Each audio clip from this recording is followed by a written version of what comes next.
What's up, YouTube? This is Too Raw for TV.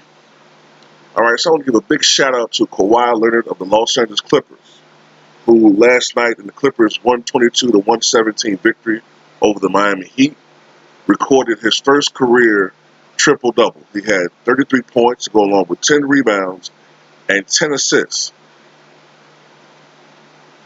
in defeat. He also hit 4 out of 9 from downtown and was 11 of 11 from the foul line and recorded 2 steals. All right, so this season, which started off slowly for Kawhi Leonard, he's starting to get into form. Like I said, during the offseason, Kawhi got into shape,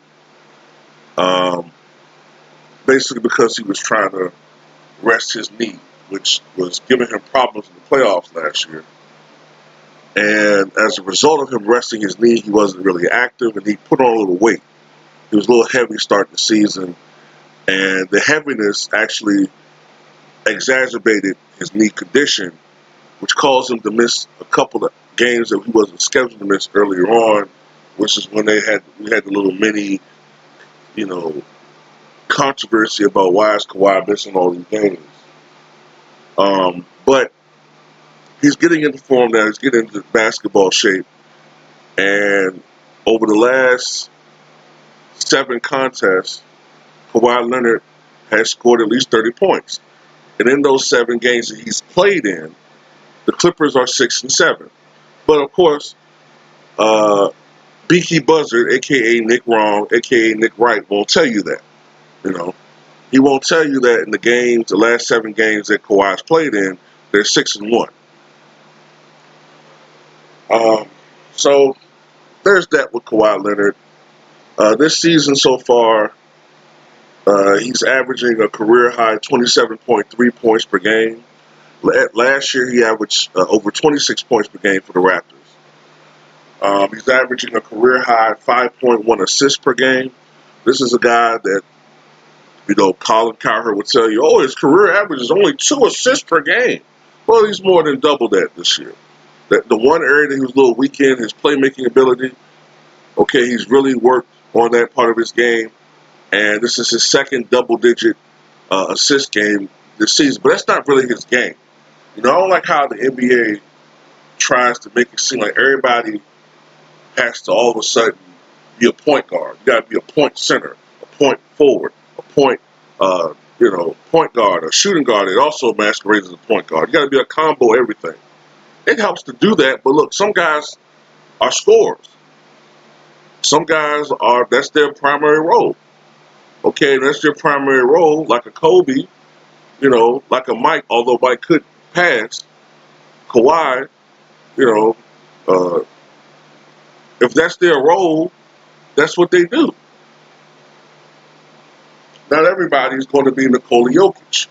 For every Nikola Jokic, you're going to have a Karl Malone. Okay? And another thing I want to address, too. Oh, and also, Kawhi is averaging 7.6 rebounds per game. So he's a very good rebounder for his position. Pretty good rebounder for a position, I should say. One thing I want to address, too, is people that are saying shit like, it took Kawhi 9 years to get a triple-double? It took him 9 years to get a triple-double? Well, Klay Thompson came in the NBA the same year as Kawhi Leonard. And Klay Thompson has yet to record a triple-double. Why? Because like Kawhi, that's not his role to pass. His role is to score, even more so than Leonard. But Klay's never had triple-double. But I think Klay would gladly keep his 3 NBA championships. And these guys can keep their triple doubles with no titles. Some of those guys that have triple doubles, and a lot of them, a gang of them, but unfortunately, no championships. So that's a stupid argument. I mean, a lot of these dudes want to hate on this guy so badly. It's ridiculous. But they'll accuse. It's funny. Some of these guys, some of them are LeBron fanatics. they're hypersensitive to criticism of their guy, but they love to hate on other people. You know, but the culmination of the progress and the culmination of Kawhi Leonard's game where it is now was a long process. This is a guy who, when I remember he was first drafted, really had no real offensive game. He was noted primarily for his defense. You know, that was his weakness. He wasn't a scorer. But this is a guy that has worked tirelessly on the offensive and overall aspect of his game. He's worked hard, and from that hard work, he now is at a point where he's arguably the best player in the NBA. The one thing that hurts him, of course, is because of the load management, he misses so many games. And like right now, he's on pace to play in about 60 NBA contests. Last year, he played in 60 NBA contests. Um, this is a strategy that the Clippers have in place, as the Toronto Raptors did before. The Spurs refused to have to have him miss games and have this strategy in place, which is why he was ultimately traded from the Spurs. But this strategy is to leave him fresh and healthy for the playoffs. Now, while this helps him in the postseason, it does hurt him when it comes to regular season honors.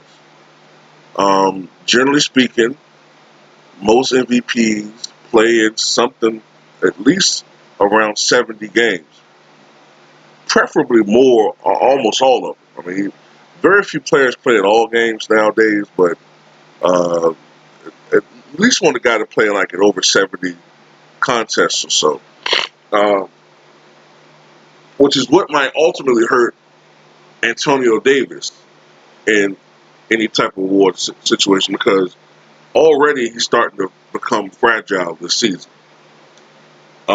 But I will say this, though. There is a historical anomaly to this. Bill Walton, who, if I'm not mistaken, played in something like 65 games the year that his team won the title in 1977 against the Philadelphia 76ers. The very next year, Bill Walton won league MVP, but he only played in 58 games that year. So we have seen a guy win the league MVP while only playing in, you know, uh, what would that be? 70% of the contests or something like that. So we have seen that before. Um, but it's probably going to hurt him, you know. And plus, I think what Giannis is doing with Milwaukee, you know, as far as his regular season is concerned, is historic. And Giannis is even more dominant this year than he was last year. So I think Giannis is the leading candidate for that. But outside of Giannis, you know, you have LeBron James contending for the award. I don't think he's going to get it, but I think he's going to place high at the end of the day, you know. And Kawhi, he's going to get some votes, but I just don't think he's probably played enough contests in the modern age. That's one talking point against him that I think voters will have against him, you know. But 7 consecutive games with 30 points or more, um, that's very impressive. But you know, it does pale in comparison to James Harden's streak last year of what 32 consecutive 30-point games, second all time to Wilt Chamberlain, who I think had 30 points or more in like 65 consecutive games, which is fucking ridiculous. Um, but you know, I'll end the video on this. The Clippers are fine, all right. I think the Clippers are 32. I think there's something like 32 and 14. All right. I think if Paul George hadn't missed 20 something games, if Leonard hadn't missed 13 games so far, if Patrick Beverly hasn't missed some games so far, I think the Clippers would probably be contended with the Lakers for the best record in the Western Conference. You know, that has to be remembered. Like Paul George missed a lot of fucking games. That's why I believe wholeheartedly why Michael Jordan deserved that league MVP in 1998. Because the Bulls went without Scottie Pippen for almost half the regular season. Yet the Bulls were still able to win 62 games despite the other teams in the Eastern Conference starting to catch up with the Chicago Bulls and teams overall starting to catch up with the Bulls as they started getting a little older, a little slower, tired. But Phil Jackson's, excellent coaching, along with Michael Jordan, taking on an incredible load for a man of his age as scorer slash playmaker. Um, you know, that's why I thought he was well deserving of winning that MVP award for the fifth and ultimately final time in his career. But that is one award that eludes Kawhi Leonard. He has two Finals MVPs, but one reason why I can't put Kawhi Leonard in my top 30 or 40, the Finals MVP does elude him. And for a guy with the trajectory of his career, um, I would like to see him at least win one regular season MVP award. When you think about it, all of the top greats of their eras won at least one of them. Shaq won an MVP. Kobe won an MVP. Kevin Garnett won an MVP. Tim Duncan won multiple MVPs. LeBron's won multiple MVPs. I'm talking about league MVPs. Curry's won an MVP. Now, of course, Clay may never win one, all right? But at the same time, I don't think Clay is a top 15 or 20 all-time player either when everything's said and done. But anyway, that's another video for debate, man. But tell me what you guys think.